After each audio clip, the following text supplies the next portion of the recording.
An unbelievable shot of I-40 running through North Carolina that's basically turned into a river. The flooding has been extraordinary through North Carolina and South Carolina due to Florence.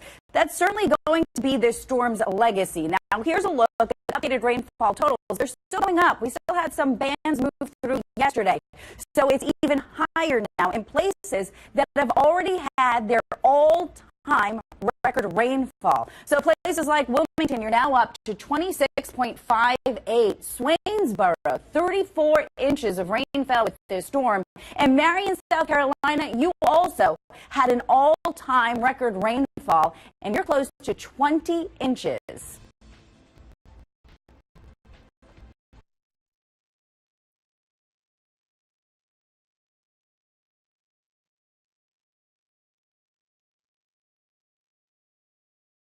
Summer has been extremely busy with tropical activity in the Atlantic. There's a look at the biggest one, Florence. We were just dealing with the landfall last week, and look at last week, all that we had going on in the Atlantic.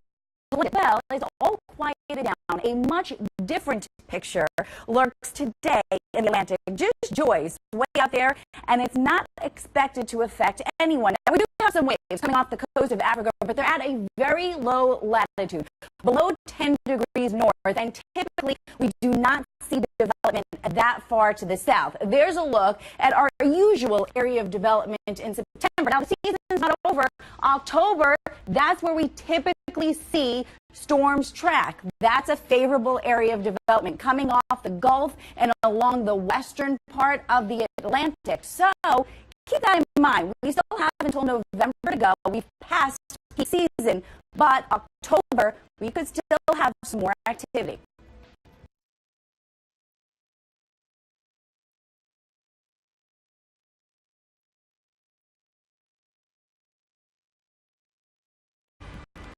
So Wilmington, North Carolina is now cut off from the rest of the state by floodwaters that are still rising. There's planning to airlift food and water to people there because that's the only way they can get anything in on the road by floodwater. Florence is now being blamed for at least 20 deaths, 14 in North Carolina and 6 in South Carolina. The latest fatality, an 88-year-old man that was found in a partially submerged car in Union County. And earlier on Monday, they also found the body of a 1-year-old boy that was swept from his mother's arms in floodwaters. Very sad stories. There are several workers that are stranded at the Brunswick nuclear plant that's about 30 miles south of Wilmington. And in Charlotte, rescuers were out in force after floodwaters trapped several people in their homes. Roads are closed all across the city, and kind of a similar scene in Union County where 100 roads are underwater as we speak. Getting around has been just an absolute nightmare. Florence forced a 60-mile stretch of I-95 to close. That starts just north of Fayetteville.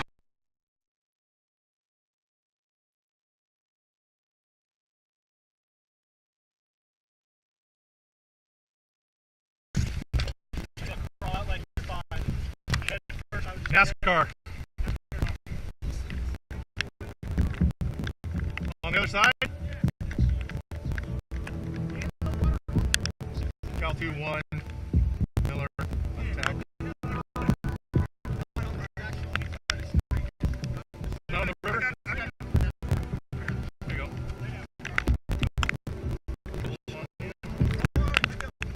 There you go. Victor's in the boat. We're heading back. Yep.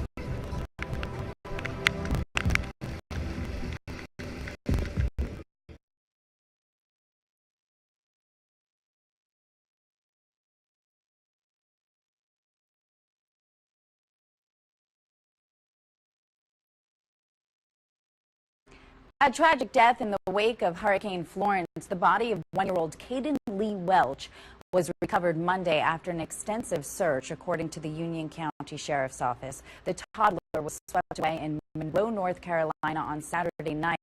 Authorities said Caden's mother drove around barricades blocking Route 218 near Richardson Creek when her vehicle was overtaken by water. According to local media, his mother was able to free herself and Caden, who was in a car seat, but she lost grip of him in the rushing water. Hurricane Florence brought a record amount of rainfall to North Carolina, causing major flash flooding over the weekend.